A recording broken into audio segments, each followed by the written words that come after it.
Welcome to the Good Talk Podcast, where we remind you of the joy of life, the love of God, and the possibilities that lie ahead. Pete and Jordan here with episode 29. Yes, and we have a guest on this episode. We do. Mr. Caleb Anderson's going to be in the house. We love Caleb. Actually, he's not going to be in the house. He's going to be in his house, which is in Arizona. Which is so cool. They have the coolest house. They have the best place. I love it out there. So he's talking about 5 key shifts to take control of your life. Yep. And you and Caleb had an awesome conversation. I was behind the camera for this one. But yeah, we love Caleb. Caleb is married to his wife, Hillary, and they have 3 adorable kids. We went and visited them in Arizona back in September. Yeah. And it was such a welcomed, like you and Caleb have done some work together. So it was kind of a work trip. And then I got to hang out with his wife. We went to the pool and did all the fun things while you guys worked. But no, they're just the sweetest people. He's the best. You know, he's an amazing volleyball player. Yeah. Didn't he play in college or something? Yeah, I think USC. That's crazy. They're just That's how we couple. met. Caleb and I played professional volleyball together. Mm-hmm. You were at the net because you're so tall. Yes. And he played in the back because he's not. I think they're all tall. It's literally the opposite. Caleb is tall.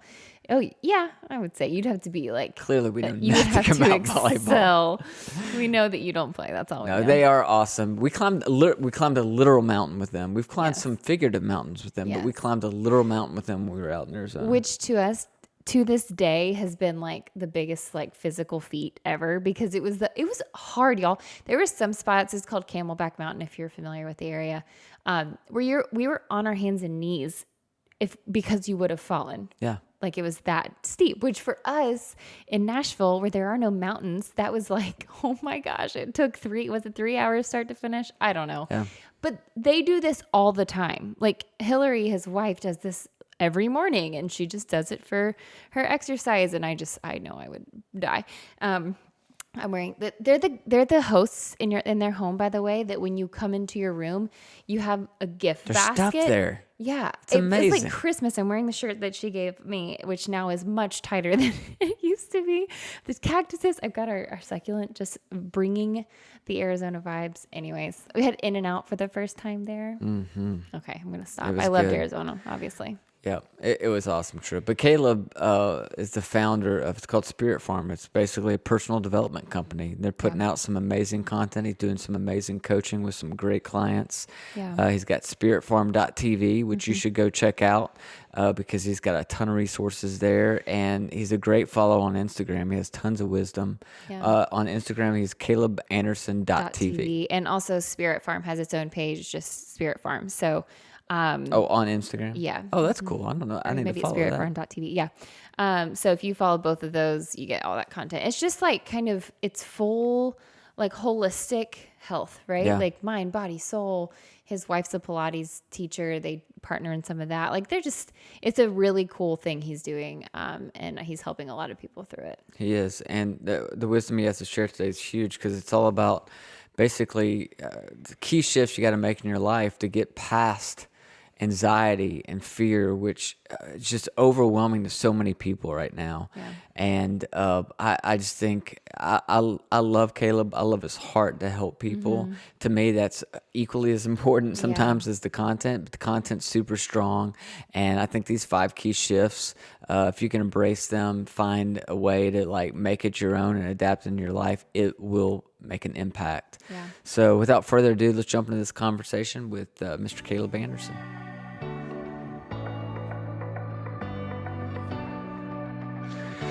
All right, Mr. Caleb Anderson, I am so excited to have you on the Good Talk. I've been wanting this to happen for a while, and we finally made it happen. Welcome. Thanks, Pete. Love being here, man. Love you and Jordan and what you're doing, and it's a privilege to be a part of it. Oh, dude, this is so exciting. We went back and forth a little bit just about what we're going to talk about because I know that you could have talked about so many different things. And I've valued your wisdom in my own life for years now. And I just think this is going to be so good because you're kind of talking about these 5 key shifts to take control over your life. And I know that you're really speaking to a pain point right now because there are so many people who are struggling with fear and anxiety, and they're feeling overwhelmed, whether it's from COVID or economy or relational, whatever. I know you're seeing this happen, like with the clients you work with and just with probably friends in general, aren't you? Yeah, definitely. And fear, and I think that like every negative emotion, if you dig down under the surface, you find fear. Like it really comes down to fear. We're afraid of something, and so it plays out in anxiety when we're fearful about the future. It plays out as depression or disappointment when we're fearful that we can't overcome our past. And so that really, I feel like fear is at the root of just about everything. But I noticed it. I was like you, did the pastor thing for a bunch of years, and then had this vision to go more digital, go broader, outside the traditional box. And I've been coaching people for the past couple of years, and these things just kept coming up as I was coaching the high achievers, high performing people doing great stuff in the world, but still with these underlying negative emotions that they couldn't shake. And mostly they were identifying them as fear, anxiety, overwhelm, frustration. Yeah. I think it's interesting that I think that people often assume that the highest achievers, the people at the top of their game, whatever that is, whether it's entertainment or business or whatever, that those people don't struggle with the fear and the anxiety like other people do. But they do, right? At all stages you see this, right? At all stages you see this. Some people have their quote success earlier. Some people have it and then it backs off and they rebuild. Some people have, in the view of the world, very little success, and then all of a sudden they take off in the second half of their life. And it doesn't matter. There are these basic things that when we're operating in a healthy way, we can mitigate the negative emotions. When we're operating in unhealth, we're going to feel them, we're going to struggle with them no matter how successful we are. That's good. That's real good. All right, let's jump into this because I want to try to get to these 5 key shifts because I think they're key. And you say the first one is be humble and selfish. I think that's a really interesting, pairing of those two. So I can't wait to hear more about this. Yes. Be humble and selfish. I think most of us don't want to live in a tension, right? I think one of our famous pastor friends, I heard say a long time ago, that most things in life are not a problem to be solved, but a tension to be managed, right? Oh yeah. Live in the tension of both, and it's cleaner and easier to just go all in on one side or the other. That's why our political system is so angry with each other and so divisive. That's why we put people into categories. It's cleaner and easier if our lives are black and white, and they're bad and they're good and they're right and they're wrong and they're in and they're out. Yeah. But that's just not reality. And so that's a macro level. On a micro level, when it comes to our own life and getting healthy, humble and selfish is what we need. And when I say selfish, we kind of understand what humble means, and we can't think of it as weak. We need to think of it as open, right? Yeah. Open, Yeah. aware that we are not our own source of life, that I didn't invent this mechanism that's allowing me to speak and breathe and see, that there's something bigger than me that I'm grateful to for life. And so I'll humble in that dependence upon God, upon others. But then the selfishness is really about self-observation. It's about paying attention to your own life, taking care of your own self. Self-care is not self-absorption. We tend to think of the people on social media that are just always taking pictures of themselves and trying to make their lives look cooler, and they're like, oh, I'm not going to be that. But it's different. We're talking about self-care and self-observation. We have to be aware of what's going on in us, and how we nurture that. Like on the airplane, when people used to fly, we the flight attendant would say, if the oxygen is in question, the mask will drop down, but secure yours before the person next to Right. you, even if that person is a child, because we are no good to anybody else if we can't breathe, Yeah. if we're unhealthy. So that's the tension of humility and realizing that I'm dependent on something bigger, someone bigger. I'm dependent on a creator God. I'm dependent on people in my life. I don't have all the answers. And selfish in the terms of like observing my life, taking care of myself first so that I can give from a place of love and generosity instead of neediness. I love that. On the be humble side of things, Caleb, have you found anything in your life, any kind of practice or anything that helps you stay in that state where you don't become self-dependent? And I know because you and I have both been through some trials over the years, and we've shared very openly with each other, helped each other through a lot of those seasons. Yeah. It's easy, right? When life is kind of falling apart on you, to be in that kind of humble state and be a sponge and all of that. But when things seem to be going pretty well, I find it more difficult. Have you found any kind of practice or anything that helps you stay in that state? Yes.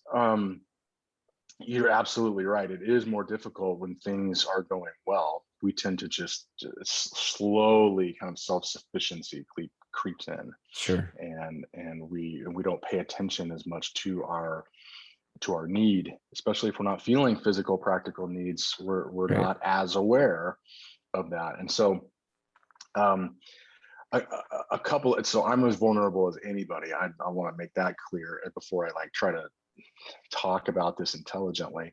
Um, but a couple of things that help me are playing with my kids. I Mm. mean, just like there's something about kids and the childlike nature. We're going to get to this in another one of the points, but like growing up is a spiritual disadvantage, and Ah, so true. so the more I can be around kids and their naivety and playfulness and dependence and lack of ego, man, that's just helpful to me. Yeah. And then I have a morning routine too, that we'll also shed a little bit more light on in one of the following points, where I have a page that I look at every day, and I have where it just helps orient me in the morning before I go about my day. So I figure if I start the day connected, if I start the day humble, I'm more likely to stay that way. Yeah, that's great. All right. I love that. All right. Second key shift is stop trying to grow. And I like this one already. So I can't wait to hear you kind of explain this a little more, but stop trying to grow. Because that sounds the very opposite of everything that we see and everything we read that's telling us we need to do 3 more things in order to become the person we want to become. Yeah.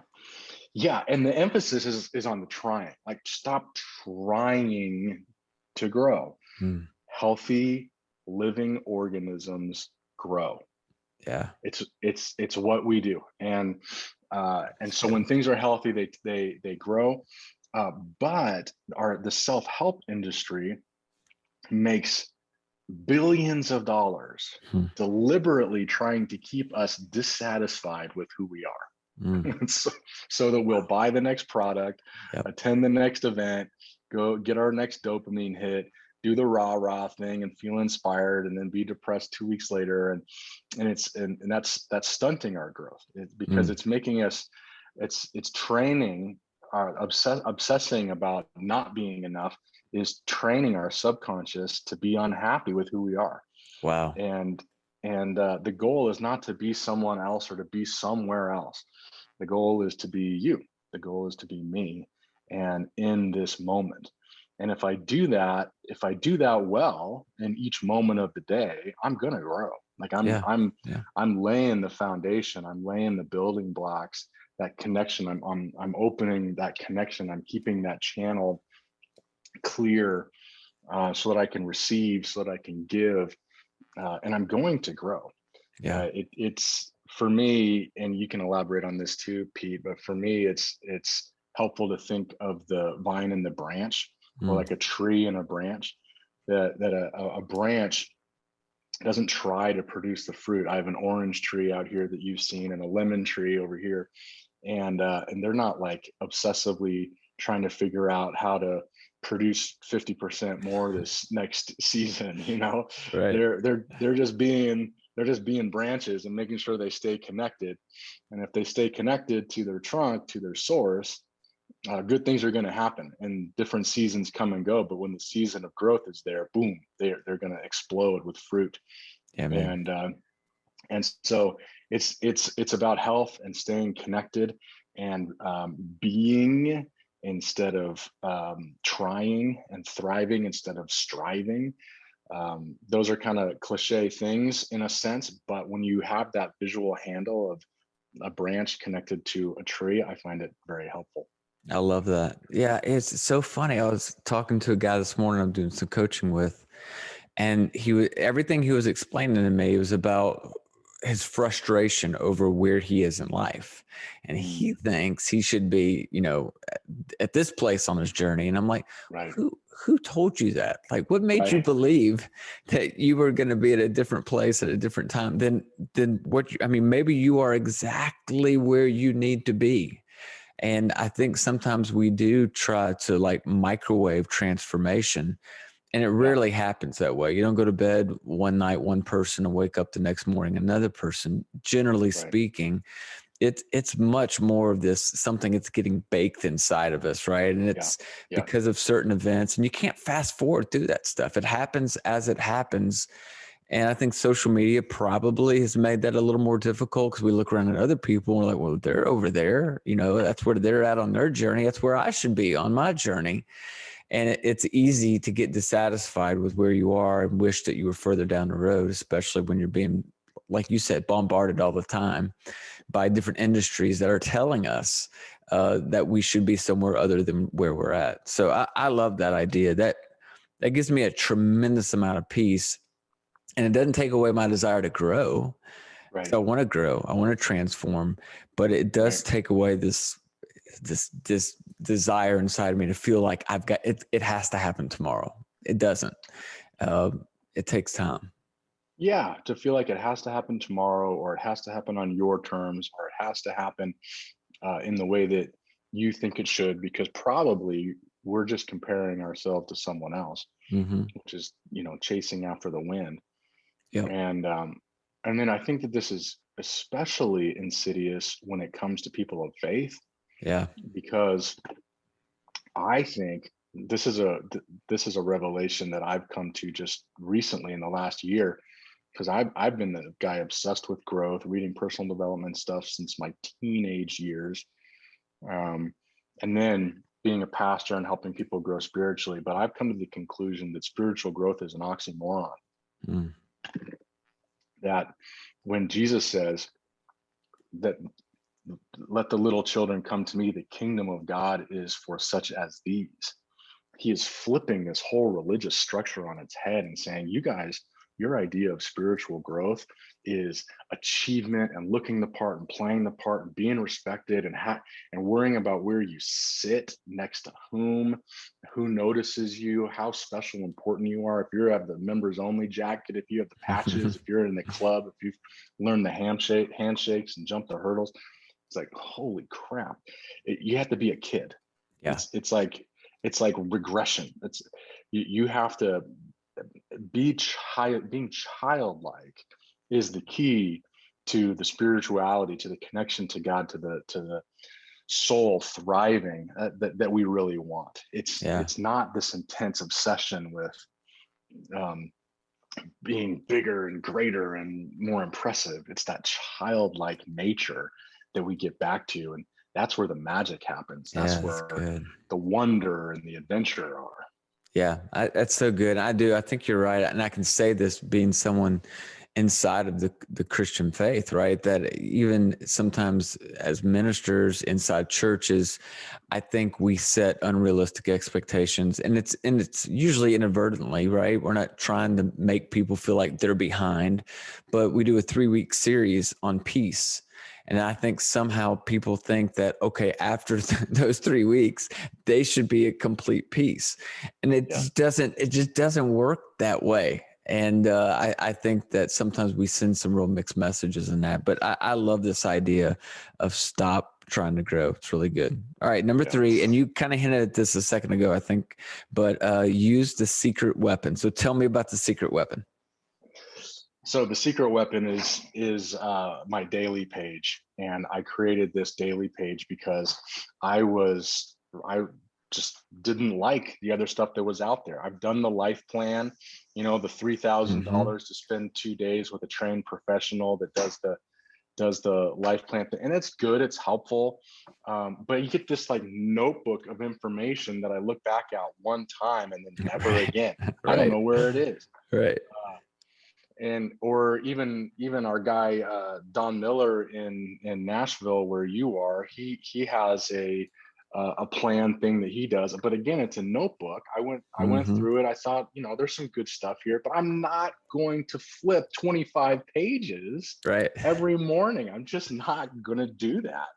So I deduced mine down to a single page, and front and back. I got a little bit on the back too, but then I laminate it and I update it every quarter, and it's just to simplify my life, because so many people that I'm seeing or working with, they're thinking that, to get a handle on their anxiety or to get a handle on whatever their negative emotions that they're wanting to flee from, that they have to go live in a monastery for a while, or that they have to go on expensive vacations more often, or get a different job, or a different this or a different that, all these external things. But the real change is in here, and so what are those key components? In the business world, they call them KPIs, key performance indicators.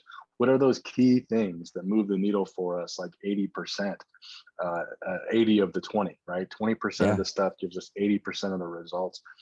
And so I use, on my page, I have a purpose statement. I have what are my main things, which is basically key values. I have a true self avatar.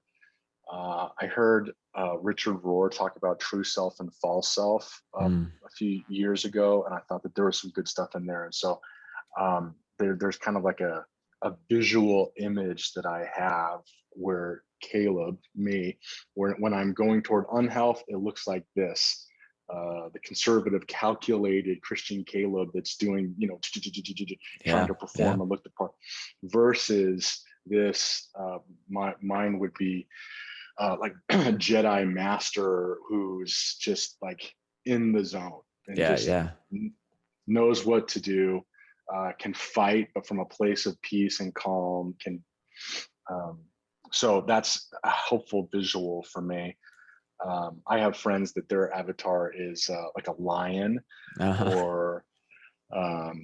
or like a wizard on a unicorn. She's kind of like into Harry Potter, but like that visual that kind of pulls us toward a more ideal version of ourselves. And then I have a 25-year vision. 1, 3, 5-year goals are great, but so much changes in 1, 3, and 5 years. 25 years, you're not really setting goals. You're more just like saying, this is the legacy that I want to live. Like, here are the main things that I want my life to have been about. And then I back that from 25 down into like 90-day metrics and little goals. So there's a couple other things on there too, but that's what I look at every day, and just to help ground me in the present, and pray and breathe and lean into that on a daily basis, and it helps. I love that. And I can just imagine starting your day with that, even if somebody, wants to do something completely different, right? But have a different structure for those first 15, maybe 30 minutes, starting your day with intentionality versus starting your day rolling over and flipping through Instagram for 15 minutes. Like, the difference in the way that sets you up to kind of move into your day is huge. And I couldn't agree with you more. I have a similar routine in the morning now. And it's just changed. It's changed my day. It's changed my attitude. It's changed my perspective often. It changes my productivity and the intentionality that I now have with that first 15 to 30 minutes of my day is very different than what it used to look like. And so I love the intentionality that you put behind that. And I see why that's the secret weapon for sure. Yeah, and you know what? For the people that I coach, I have them obviously can customize it to them. They're using Yeah. all their own words. It's just what whoever they are, whatever wherever they're headed, but it grounds them, and then we can redo the 90-day goals every 90 days. We can redo the affirmations that they're using for those 90 days, and then for me, laminate and keep that thing by the bedside, by the desk, so that I can glance at it whenever I start to get off or distracted, because you're right, it makes a huge difference. Yeah. If you start with that kind of intentionality and focus on who you are, where you're going, as opposed to just being pulled off in a trillion directions by social media, emails, demands. It's just better this way. Yeah, for sure. All right. Be a better pessimist. That's number 4. Tell me about that. Be a better pessimist. So I remember talking with one of my guys just maybe a year ago, and he was talking about his wife wanting to go down this path, get buy this house, do this thing, whatever. And he was saying, just can't do it. I can't get a boy. I know I'm eventually she's gonna bully me into it. Bully is the wrong word, but she's gonna like force me into it. I know I'm gonna end up doing it, but I don't want to, because I'm naturally a pessimist. And what if this happens? And what if this happens? And I remember just having this like aha moment, because it's not like he's a bad person. This is in me too. But I just said, you know what, dude, you're not a good enough pessimist. You as a pessimist, you kind of suck. Because let's just talk about like a worst case scenario. Okay, what if you buy the house and then the market turns? Okay, what if you do lose your job? What if this happens? What if you have these 3 beautiful kids, beautiful wife, you live in Orange County by both of your families? You're not gonna, everyone's gonna eat. You're going to be together. And if you have to Yep. live in an RV, your in-laws even have an RV. Like, come on, you're not a good enough pessimist. Like, let's get right down to it. And so that kind of snapped something for him. And I was like, okay, this is important. This we're onto something here. And then I've heard like Tim Ferriss and Kevin Kelly are 2 guys that talk about every year they take anywhere from like 2 or 3 days to 2 weeks, and they literally sleep out of a sleeping bag and eat oatmeal or beans and rice all week, just to train themselves that the worst case scenario isn't that bad, that they'll survive. And even though both of those guys have millions of dollars, they do that as a discipline to say, I'm going to take risks. I'm going to do the dream. I'm going to put it on the line again this year, because the worst case scenario isn't even that bad. I can do it. And my wife Hillary is from the Pacific Northwest, and she has family members that are like they're water people, like fishing boats. Her grandfather was a fisherman, and then dad and brother are like mountaineers, just crazy talented climbers and whatever. And one of them said, your idea of a worst case scenario is my idea of a vacation. Yeah, for sure. They just want to go be on a mountain in a tent, Yeah, that's crazy. I do think I like that idea of playing out that worst case scenario, because the reality is it's not even what might happen if this falls apart or if this doesn't work. It's really just that fear of the unknown. And I have to remind myself all the time that, God has always given me whatever I need to handle what comes my way. The only thing that I can't handle is the stuff that's still a week away or 2 weeks away or even 3 hours away, right? But in the moment, he gives me everything that I need. And I think that exercise is a great way of reminding yourself of that fact. Yeah. Yeah, and that we came in with nothing, we're going to leave with nothing. Yep. And what is this stuff? Who cares if I own or rent my house? Who cares if Yep. I have a 10-year-old car or a brand new Tesla? Who cares? Like, I mean, those are fine goals to have. Like, we can go for those objectives, but I'm not going to obsess about those things like they're my life. Yeah. We're live and breathe and have our being connected to this creator God. That's the adventure. Mm. Being a branch connected to the life source and just seeing what happens next. Yeah. Would you essentially say in that way, I've heard a lot of people recently talking about attachments and the different attachments we have. I would think when you're addressing these topics of fear and anxiety, the more attachments that we have in life, the more fear and anxiety we're going to have in life. I would think those two things will kind of go hand in hand. Have you seen that? Oh, absolutely. Absolutely. The more things that we attach ourselves to, the more things that we think that we need or associate with.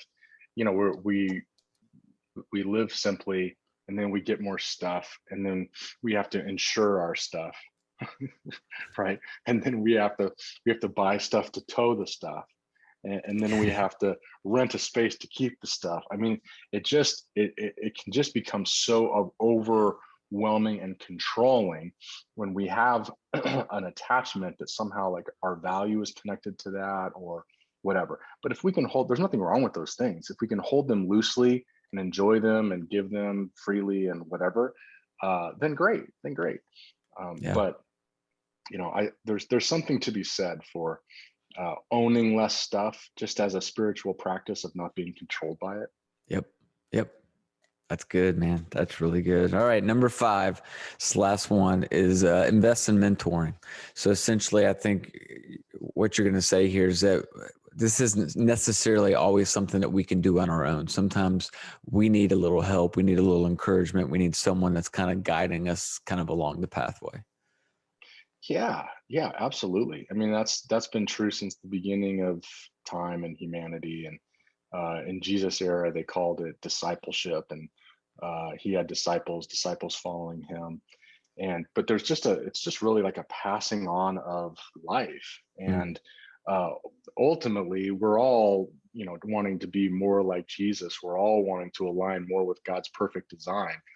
But different people help us along the journey in different ways. Yep. And you're a genius in some ways. Um, you are gifted in this area. I'm gifted a little bit differently. So and so is gifted over here, and whatever. And to learn, to listen, to come up alongside, even just for a season, to get the best of Pete's genius, to get the best of Jordan's genius, to get the best of so and so's genius. It's just wise. Mm. It's gonna cut down the learning curve. It's going to collapse time and help us go further faster, because we're not going to have to make all the mistakes ourselves. So, I mean, I just think about back to the kids thing. When did we have the most fun and grow the most? We were sponges when we were kids, Yep. and we had teachers and we had coaches, and it was just normal. It's Yep. just a normal part of life. And then we grow up and we have jobs and we have careers and responsibilities. But man, there's something to be said for keeping the teachers and the coaches in our lives and investing in that for Yep. the sake of catalyzing growth and progress and being who we were designed to be. It just works. There's something to be said for it. Tony Robbins, I think, said success leaves clues. Mm. You're just kind of figuring out. I think that God's wired me for this, and I think that this is a good vision for my life. All right, who else seems to be going in that direction? All Yeah. right, Yeah.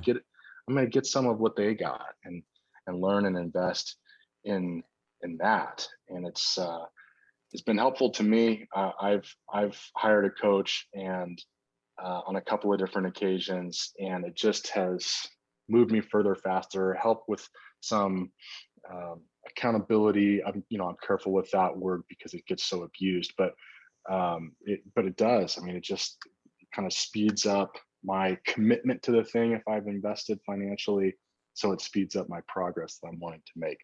Yeah, I love it. I was talking with some people the other day about how, we all know we need community, but there's different forms of that, right? And so I think specifically of three types of people that almost everybody needs. You need that cheerleader, that person that's just always encouraging you, like no matter what, they're encouraging you. You need that challenger. That's that person you can say, hey, I want to start, running 2 miles a day, like hold me accountable to that. And they can challenge you with that. They'll, in a fun way, just keep reminding you of the goals that you've set. But you also need that coach. And that coach is that person that's just a few steps ahead of you, right? It's like, you're a parent of a 5-year-old, but they have a 12-year-old. They've been through that season. It's not even that they're necessarily a better parent, but they've been through a season you haven't been to yet, and they can help you. Yeah. And I think often that coach role is the one that we're missing. Yeah. Because we tend to surround ourselves with people who are almost just like us or in the exact same season that we're in. And often we don't have that person that's just a couple steps ahead of us. And I think that's why the whole coaching industry has really, in a good way, blown up, because people are realizing, hey, it's actually worth paying for that. Because the cost of not having that person, what that's going to cost me in my life or in my parenting or in my relationships or in my business, I mean, it's hard to put a dollar figure to it sometimes, right? So it makes sense to me that industry's growing. I know it's something you're doing. I'm doing a little bit of it as well. And I'm glad to see more and more people are open to having that type of person in their life, because I think it's huge. And I've seen exactly what you've seen in your own life. Is just speeds up that process. It speeds up the growth for sure. It does, man. And you're a fantastic coach. You're doing and going to do more than a little bit of that. You sorry, I had the second COVID shot yesterday and it's like wreaking havoc on me. Um, You're going to but survive. I'm going to make it through, and then hopefully I won't get some COVID variant and I'll be Yeah. fine. Um, but you coached me when I was leading a church, and because you had been ahead of me and you had grown a church in Nashville that was huge, and I had grown a church and was trying to go to a next level, and you just do that so well and so naturally. It helped me a ton. I had a mentor at the church that I was at who was older and wiser, and he helped me a ton. And now in this season, as I'm coaching people, as I'm creating stuff, and um, having someone who's speeding up my learning curve in this kind of business, healthy, high performance arena is has been good for me too. It Mm, speeds it up. I just think it's part of how we're wired as humans. If we want if we want that support, if we want someone alongside of us, pulling us in a direction of our dreams, our desires, drawing out what's in us, it's just a big deal. It's a yeah. no brainer. Just find someone that works. Man, dude, this is great stuff. I mean, it really is. And I know you're helping a lot of people. I think this space that you're in is huge, and it's been fun to watch you transition into this. I think you're doing a phenomenal job. And, Thanks. you used, your gifts, your wisdom for so many years inside the church. You're now doing that outside of the four walls of the church in a kind of a new and exciting format. I've been just blessed to be a part of Spirit Farm. Not only on getting to do some teaching inside of it, but also just from observing it and learning from it. And I love this format. I think you're blazing a new trail for a lot of people. And I think it's going to continue to be super helpful. So for the person, right, that we've kind of been talking to the last few minutes, who's struggling with fear and anxiety, they feel overwhelmed, I think all these steps are extremely helpful. Any other like parting words of wisdom for next steps for someone that's struggling with this stuff? Well, yeah. I mean, well, my instinct right there when you asked me that question was to take a deep breath, and so that's going to be my answer. Is let's just breathe, Yeah. and let's just recognize that we didn't invent this breath, we didn't design these lungs. Someone is keeping us alive. Mm. That someone still has a plan for us, and that God is bigger than we can possibly fathom, and yet somehow still closer than our breath. And so when I breathe in, every day I'll say to myself, receive, receive, receive, as a reminder that I'm receiving the gift of life. I'm receiving mercies that are new every day. I'm receiving all of these good gifts and this path that's in front of me that's going to be a great adventure.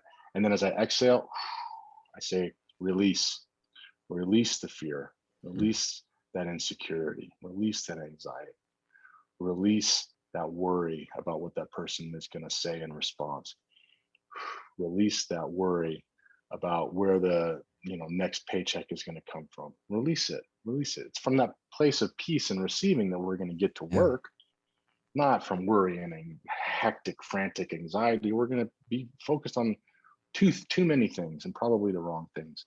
So receive and release. Just breathe, and I love remember that. you're not alone. I love that. Receive and release. That's good. Caleb Anderson, you are a good man. You're a good friend. Thank you for your time. This has definitely been a good talk, and we want to have you back real soon, okay? Sounds good, Pete. Love you guys.